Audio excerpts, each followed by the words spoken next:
বাংলাদেশ সরকারি কর্মচারী দাবি আদায় পরিষদের আজকের এই সভায় সম্মানিত সভাপতি, সম্মানিত দাবি আদায় পরিষদের নেতৃবৃন্দ, সমন্বয়বৃন্দ, বিভিন্ন মিডিয়া ভাইয়েরা, সাংবাদিক মিডিয়া ভাইয়েরা আজকে আমাদেরকে অনেক অনুপ্রাণিত করেছেন। আপনাদের লেখনীর মাধ্যমে, আপনাদের প্রচারের মাধ্যমে আমাদের কথাগুলো সারা বাংলার মানুষ জানতে পারে। প্রিয় ভাই বোনেরা, আপনারা যারা এখানে উপস্থিত আছেন, কথা অনেক হয়েছে, শুনেছেন। সাংবাদিক ভাইয়েরা দীর্ঘদিন ধরে আমাদের জন্য কাজ করছেন। আমরা কি নির্যাতনের মধ্যে 2015 সালে যে পে কমিশন আমাদের জন্য ঘোষণা করেছিল, তারপর থেকে আমরা কথা বলতে পারিনি।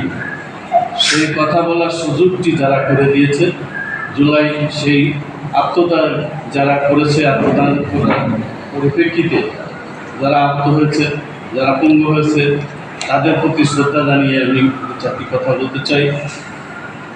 আমরা এই আজকে যিনি সরকার গঠন করেছেন, আপনারা দেখেছেন, আমরা বহু নির্যাতনের পরে আজকের মাননীয় প্রধানমন্ত্রী, তার দল বহু নির্যাতনের মধ্য দিয়ে আজকে সরকার গঠন করেছে। এই জন্য আমরা দাবি আদায় পরিষদের সকল কর্মচারীর পক্ষ থেকে তাকে আন্তরিক অভিনন্দন জানাচ্ছি।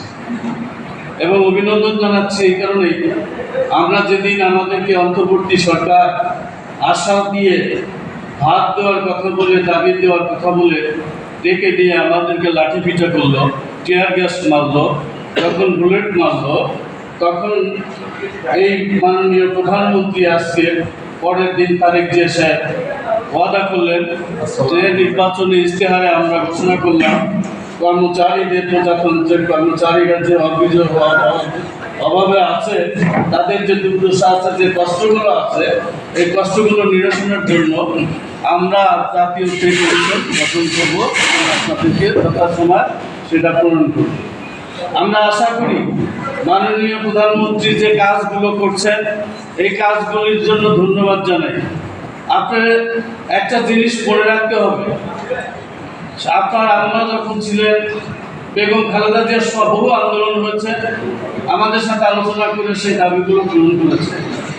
আপনিও বুঝতে হবে যে রাষ্ট্রের যে কাজগুলো, আপনার যে উন্নয়ন কর্মসূচিগুলো, আপনি যে কাজগুলো, নীতি নির্ধারণ বিষয়গুলো যেগুলি দেন বাস্তবায়ন করার জন্য সেই কর্মচারীরা যদি অনাহারে থাকে, কষ্টে থাকে, তাহলে আপনার উন্নয়নের দুর্নাম হবে। এই জন্য আমরা চাই যে রাষ্ট্রে আপনি যেভাবে আমাদেরকে নিয়ম শৃঙ্খলার মধ্যে আনার চেষ্টা করছেন, আমরাও আমাদের সংগঠনের পক্ষ থেকে সকল কর্মচারীদেরকে বলে দিচ্ছি, সারা দেশে যে নিয়ম অনুযায়ী আমাদের উপরে দায়িত্ব জনগণের সেবা করা, আমরা যেন আরো ব্যাপকভাবে সেবা করতে পারি। একটি গণতান্ত্রিক সরকার এসেছে, আমরা যেন এই সরকারের সুনাম গ্রহণ করতে পারি এবং কর্মচারীরা সেই কাজটি করতে পারে।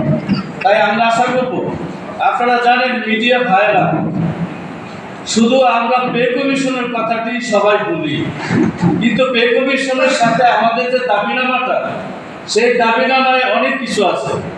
আমাদের পে কমিশনের সাথে আছে প্রত্যেকটি সরকারি প্রতিষ্ঠানে 17 থেকে 20 গ্রেড কর্মচারীদেরকে আউটসোর্সিংয়ে নিয়ে সমস্ত 14 শ্রেণী কর্মচারী পদগুলি বিলুপ্ত করার চেষ্টা করা হচ্ছে।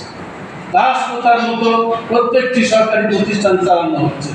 এটা অবলম্বে মাননীয় প্রধানমন্ত্রীকে অনুরোধ করব আজকে সবাই থেকে এটা বাতিল করার জন্য। এবং আমরা বলবো, বিশাল ব্যয়, বিশাল অঙ্কের টাকা বলেন, একজন 86,000 টাকা বেতন পায়, ফ্রি বাড়ি পায়, ফ্রি গাড়ি পায়, 50 লক্ষ টাকা লোন পায়, বহু কিছু পায়, আর আমরা 8,050 টাকা দিয়ে কিনে ঢাকা শহরে বসবাস করি। এই বিবেচনাটা তো আপনার করতে হবে, আমরা কিভাবে চলতে পারি। এই জন্য আমাদের পুলিশের ন্যায় 3য় 14 শ্রেণী কর্মচারীদের রাসায়নিক ব্যবস্থাটা তাড়াতাড়ি আমরা চাই সেই ব্যবস্থাটা করবেন।